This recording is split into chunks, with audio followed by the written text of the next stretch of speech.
నేను దీక్షలో ఉన్న విషయం రఘుకి తెలియదు. తెలిస్తే హడావిడి చేస్తాడు. అమ్మమ్మ గారికి ఈ దీక్షలు నచ్చవు. ఎలా? సరే, దీక్ష ముగించాకే చెప్తాను. అప్పుడైనా అర్థం చేసుకుంటాడు. రఘు కోపం పాల మీద పొంగు లాంటిది, వెంటనే పోతుంది.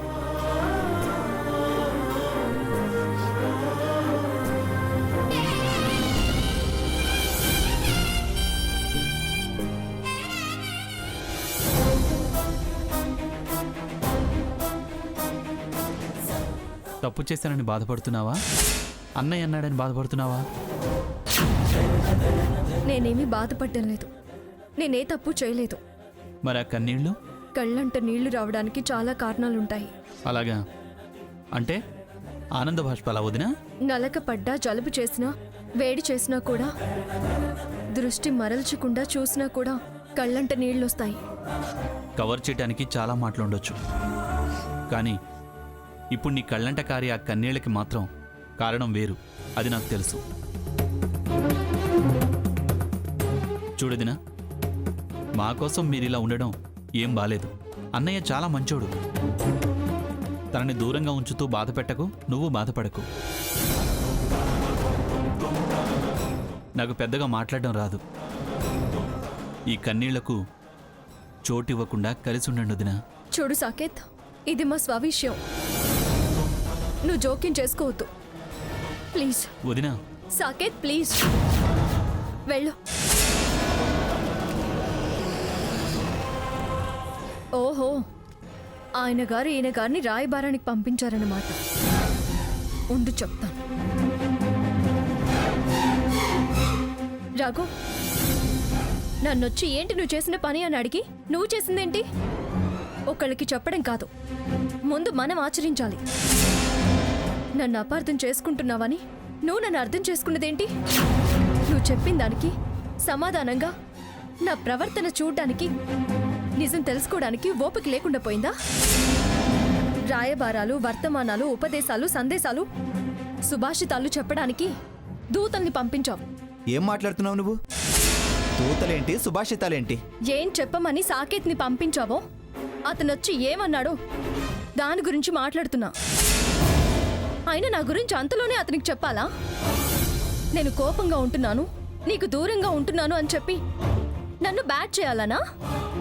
లేకపోతే సింపతి గెయిన్ చేయాలనా? ఈ సింపతిలు, మీడియేటర్షిప్స్ నా దగ్గర పనిచేయవు. అలా చెప్పుకోవడం వల్ల నువ్వే చీప్ అయిపోతావు. నా చెల్లెలికి సపోర్ట్ చేయడమే తప్పు అన్నవాడివి. నీ తమ్ముడికి మన పర్సనల్ విషయాలు చెప్పుకోవడం తప్పు కాదా? నేను విలువివ్వడం లేదు అన్నావు. మరిది నీ విలువని నువ్వే దిగజార్చుకొని అయ్యో అన్నయ్య అని నిన్ను హింసిస్తున్నాను అని అతను అనుకోవాలనా? ఆపు సీత, ఆపు. నాన్ స్టాప్గా మాట్లాడడం వస్తే రావచ్చు, కానీ అవతలి వాళ్ళు సమాధానం చెప్పడానికి, నువ్వు వినడానికి కాస్త గ్యాప్ ఇవ్వాలి. నేను వాడికి చెప్పుకోవడం ఏంటి? వాడొచ్చి నీకు సందేశాలు ఇవ్వడం ఏంటి? నేనేం చెప్పుకోలేదు. నాకంటే చిన్నవాడికి చెప్పుకొని నాకు నేనే డిస్క్రెడిట్ కావడానికి కామన్ సెన్స్ లేనివాడిని కాదు. ఏది ఎవరితో చెప్పుకోవాలో తెలియని అజ్ఞానం కూడా కాదు. నువ్వు కావాలనుకునేవాడిని. నేను బ్యాడ్ ఎందుకు చేస్తా? అలా చేస్తే నాకేంటి లాభం? అయినా ఎవరి సింపతిలో పొందాల్సిన అవసరం నాకేంటి?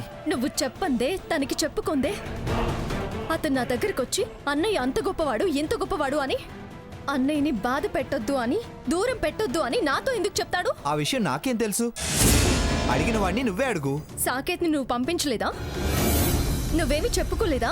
ప్రామిస్గా చెప్తున్నాను సీత, నీతో మాట్లాడొచ్చాక నేను అసలు వాడిని కలవనే లేదు. అంటే అంతకు ముందే చెప్పావా? Too much. అసలు నేను చెప్పలేదు. నా భార్య నన్ను చులకన చేస్తుందని చెప్పుకుని నిన్ను నేను తక్కువ చేసుకునేంత బుద్ధి తక్కువాడిని కాదు. నాదంత చీప్ క్యారెక్టర్ కాదు. నిజానిజాలు తెలవాల్సి వచ్చినప్పుడు అవే తెలుస్తాయి అన్నావు.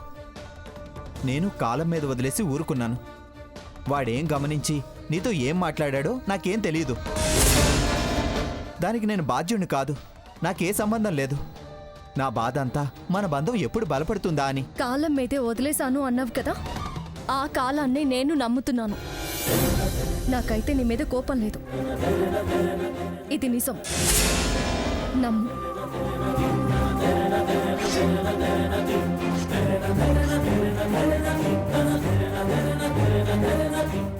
వాడేమన్నా నేను సీతతో ఇందాక మాట్లాడింది విన్నాడా?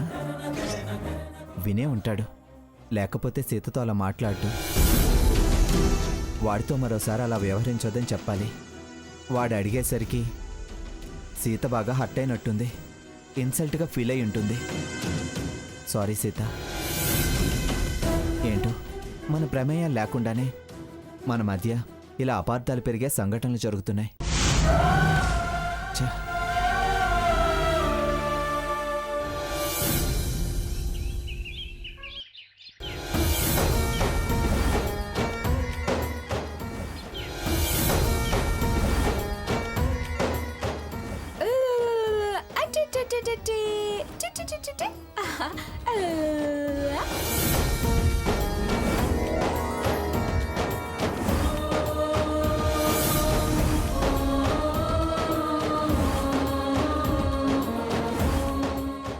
అక్క, వీడిని చూస్తూ ఉండు, నేను ఇప్పుడే వస్తా.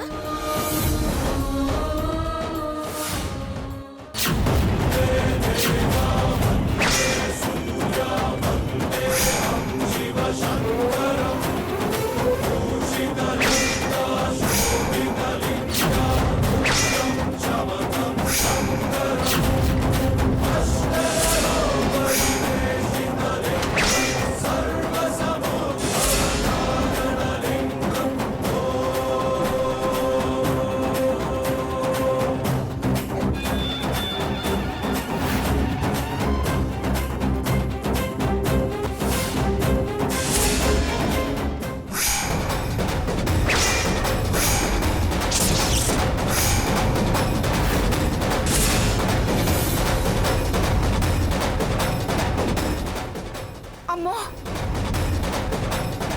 స్వర్ణ! ఏ స్వర్ణ, ఏమే వీడిని సోఫాలో వదిలేసి ఎక్కడికి వెళ్ళావు? ఒక్క క్షణం ఆగితే కింద పడిపోయేవాడు. ఏ సీత, ఇక్కడే ఉన్నావు కదా నువ్వు? వాడు పడబోతుంటే చూడలేదా? ఏమిటి అలా చూస్తున్నావు? అరే మాట్లాడవేమిటి? వాడు పడిపోతే ఏం చేసేదాన్ని? ఏమే వీడిని ఇక్కడ వదిలేసి ఎక్కడికి వెళ్ళావు? అది అది ఆ పాలిటివో.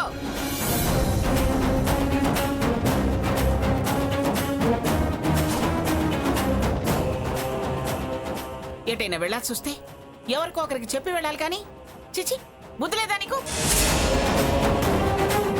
పారాయణం మధ్యలో ఆపకూడదు. ఆ అమ్మవారి రక్షించింది. ఇందుకేనా నా కొడుకు అంటావు? కాస్త ఆగితే నీ కొడుకు కింద పడితే ఏమైండేది? ఏమే తీరుబడిగా ఇప్పుడులే చూస్తున్నావు? వాడిని అసలు చూడలేదా? ఏ అక్క, నీకు చెప్పే వెళ్ళాను కదా. చెప్పేళ్ళకపోతే ఇచ్చేళ్ళకపోయావా? అక్కేదో మనసులో చదువుకుంటూ కూర్చుంది. ఏం చదువుతున్నావే? లలిత పారాయణం అమ్మమ్మ గారు. అయితే మాత్రం పిల్లాడు పడే స్థితిలో ఉంటే రావాలనే ఆలోచన కూడా రాలేదా నీకు? అంత భక్తిలో మునిగి తేలిపోతున్నావా? ఏమిటి కొత్తగా పూజలు పురస్కారాలు ఎక్కువైపోయాయి. మీ అమ్మేమైనా పూనిందా నీకు? 365 రోజులు 3000 నోములు అనే పూజల పుస్తకం ఏమైనా ఇచ్చిందా మీ అమ్మ? ఏమే లక్ష్మి, నువ్వేం చేస్తున్నావు? అయినా దీనికి బుద్ధి ఉండాలి. ఇది వదలటం తప్పు, అది కనీసం లేచి రాకపోవడం తప్పు. ఎక్కడో ఉన్నదానివి నువ్వేం చేస్తావులే. చూడవే, ఇంకోసారి వాడిని ఒంటరిగా వదిలేసి ఎక్కడికి వెళ్ళొద్దు. వెళ్ళావో వీడికేమన్నా అయిందో నీ తాట తీస్తా, జాగ్రత్త. తర్వాత తీసుకుందుగాలే.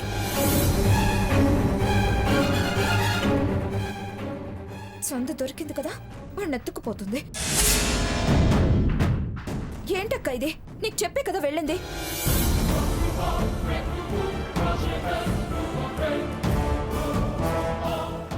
ఏం కాలేదుగా, వదిలే సీత. అత్తయ్య గారు పారాయణం మధ్యలో లేవకూడదని ఆపకూడదని చెప్పారు. అందుకే నాకు అర్థమైంది సీత. నీ దీక్ష సంగతి వాళ్ళకి తెలియదుగా, వాళ్ళ మాటలేం పట్టించుకోకు. వెళ్ళు, వెళ్ళి కాసేపు రెస్ట్ తీసుకో.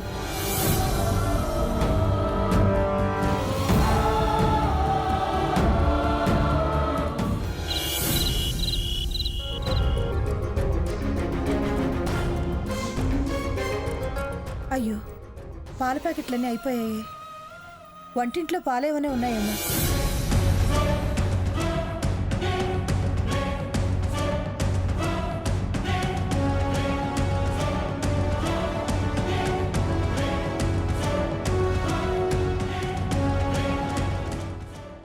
అమ్మయ్యా, అసలు లేవేమో అనుకున్నాను. ఓ గ్లాస్ పాలైతే ఉన్నాయి. ఈ రాత్రికి సీతకి సరిపోతాయి.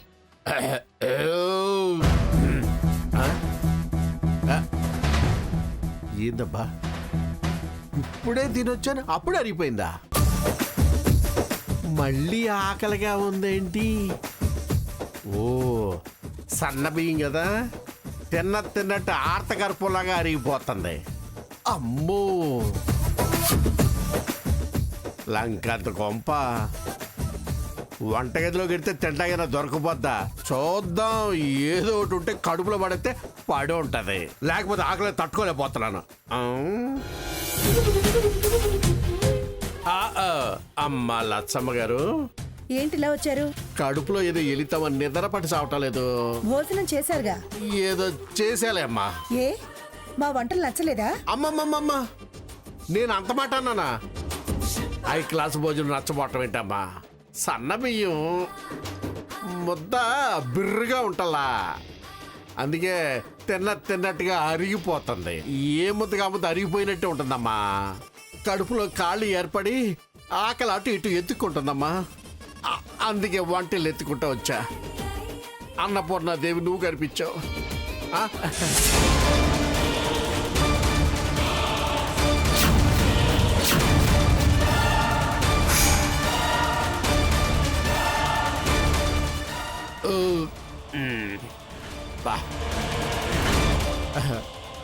ప్రసాదం కన్నా ముందు తీర్థంలా ఈ పాల గ్లాస్ కనిపించిందమ్మా. ప్రాణం లేచి వచ్చిందంటే నమ్ము. అవి తాగేశారేంటండి? ఏమ్మా, గ్లాస్ పాలేగా, నిండిగా నిత్యం పిండి వంటలుండే ఇల్లు. పాలు పెరుగు పూసలు నీకేం తక్కువ అమ్మా? నువ్వు ఇంకో గ్లాస్ యాడ్ చేసు తాగమ్మా. కనిపించగానే గుటగుట తాగేటవేనా? ఎవరికి ఏంటి అని అడగాల్సిన పని లేదా? పైగా మరో గ్లాస్ వేడి చేసుకుని తాగమ్మా అని ఉచిత సలహా ఇస్తున్నారా? నేనేమో ఆకలికి తట్టుకోలేను. కనిపిస్తే వివరాలు విచారణలు ఏ ఉండవమ్మా, లోపల వేసేయటమే. మంచిది, వేసేసారుగా, ఇక దయచేయండి. ధాన్యం గింజ మీద తినేవాడి పేరు రాసి ఉంటది అంటారు. ఈ పాలు నాకు దక్కాలని ఉంది, దక్కాయి. ఎందుకలా వేసుకుంటది? వెళ్ళండి. అలాగే. చచ్చా, ఈ మనిషో ఏం కక్కుర్తా. పాపం, ఉపవాసం ఉండే పిల్ల. పాలు తప్ప మరేం తినకూడదు, తాగకూడదు. ఈ రాత్రికి ఎలాగో ఏమో. అసలు పాలే తెప్పించలేని పరిస్థితి. ఆకలితో ఎలా నిద్రపోతుంది? నేను వెళ్ళి చెప్పాలి, లేకపోతే ఎదురు చూస్తూ ఉంటుంది. లేట్ అయితే వచ్చి వెతుక్కుంటుంది. గ్లాస్ పాలైనా ఉంచాలన్న ధ్యాస లేదా అనుకుంటుంది.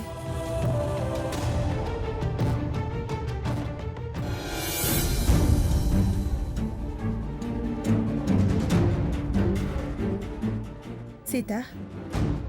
ఏంటత్తయ్య? సారీ సీత. అయ్యో, నాకు సారీ చెప్తున్నారేంటి? ఈ దీక్షలో నువ్వు రాత్రిపూట గ్లాస్ పాలు తప్ప ఇంకేం తీసుకోకూడదు కదా? అవును. మీ బాబాయ్ వచ్చి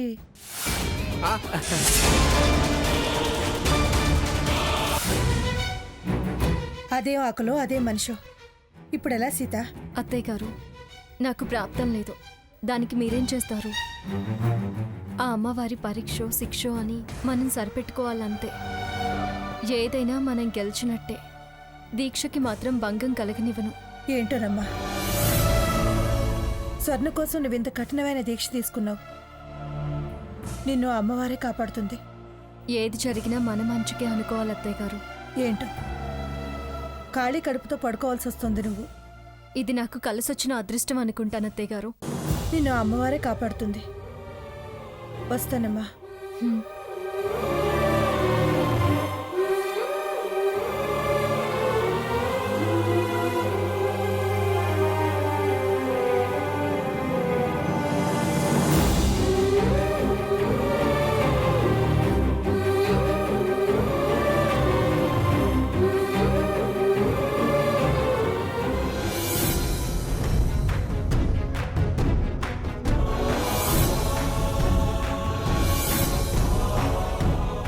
తన కోపాన్ని ఎలా తెలియజేస్తుందో చూడండి.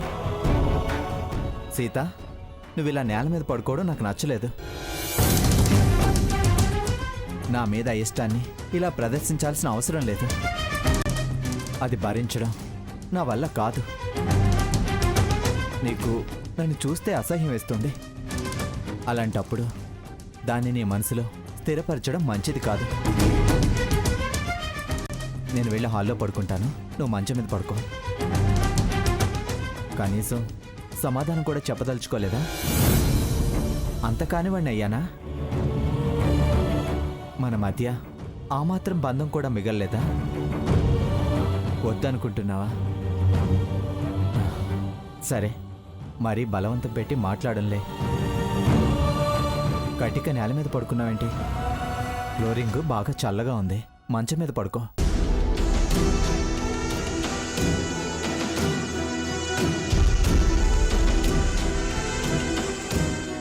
వీటన్నింటికీ పరిష్కారం, ఈ కన్నిటికి సమాధానం నువ్వే చెప్పాలి తల్లి.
ఈ దగ్గేం ఆగట్లేదు. కళ్ళజోడేమో కింద జారి పడిపోయింది. మంచినీళ్ళెలా ఇంకా తెల్లనట్లేదే. ఎలా ఇప్పుడు ఎవరిస్తారు? ఏమండి, ఏమండి, ఈయన వాకింగ్కి వెళ్ళినట్టున్నారు. 4:30 అయి ఉంటుంది. ఇప్పుడు ఎవరు లేచుండ్రు?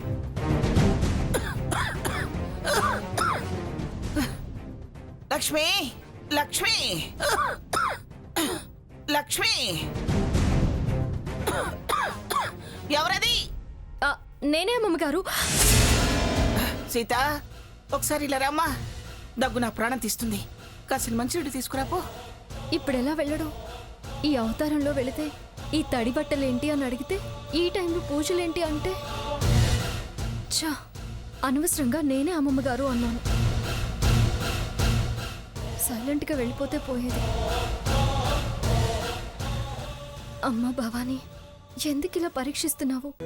నాకు దీక్ష చేసే అర్హత లేదా? లేకపోతే నా కోరికలో ఏమైనా దోషం ఉందా? రావేమే, నా ప్రాణం పోయేలా ఉంది, త్వరగా రా. కానివి తల్లి, అంతా నీదయే. రావే త్వరగా. వస్తున్నాడు అమ్మమ్మ గారు.